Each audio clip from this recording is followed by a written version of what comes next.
Hey everybody, welcome back to another Friday where we are talking about how we're managing our anxiety through this difficult season. I can't believe that it's already mid-October and we've been in this place for so long. I know depending on where you're at in the country, your state may be more open, maybe your state is less open than what it here is in LA. But for us, it's been definitely one of those navigating things where we've noticed that we just kind of are always living with it. In fact, part of what it means every day to live with this season is not even something we're always consciously aware of. It's almost like in my daily cup of how I'm managing everything, I just have this level of COVID that's just kind of stuck inside of me. And that can lead me to feeling more anxious more often, or more discouraged, or increase my frustration and my anger level more quickly than it used to. In fact, I've had several calls just this week for people who are concerned for their teens who are really struggling. Not only do they have this like COVID level of, do I have my mask? Am I wearing it in the right place? Am I keeping it above my nose? Am I staying socially distant?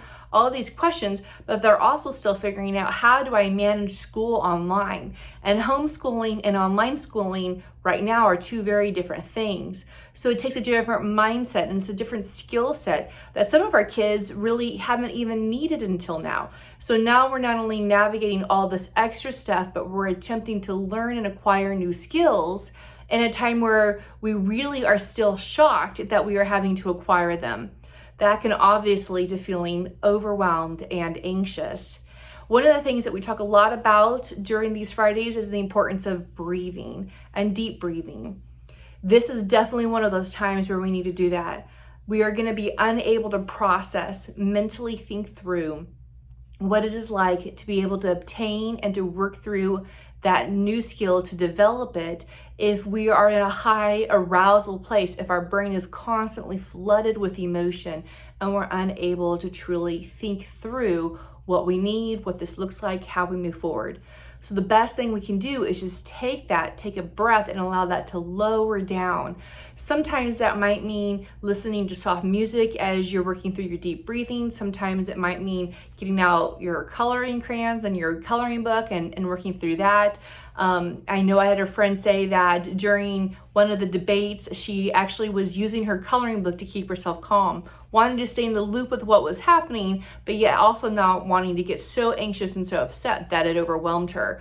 Sometimes those are the best things we can do. Sometimes other things we can do is to take a walk, to be able to get outside, get some fresh air.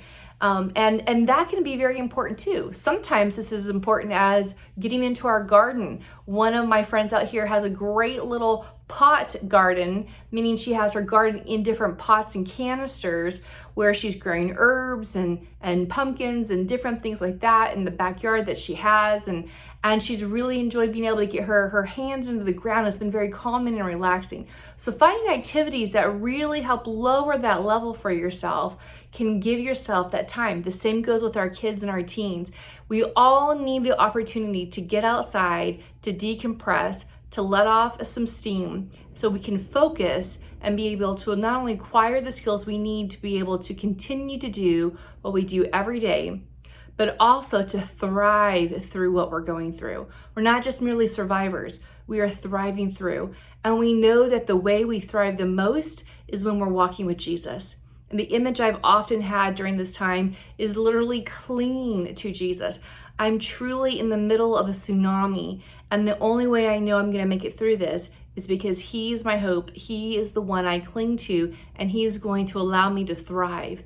And when we're able to thrive, when this is all over, said and done, we're going to be able to look back with what we've gained more than what we've lost.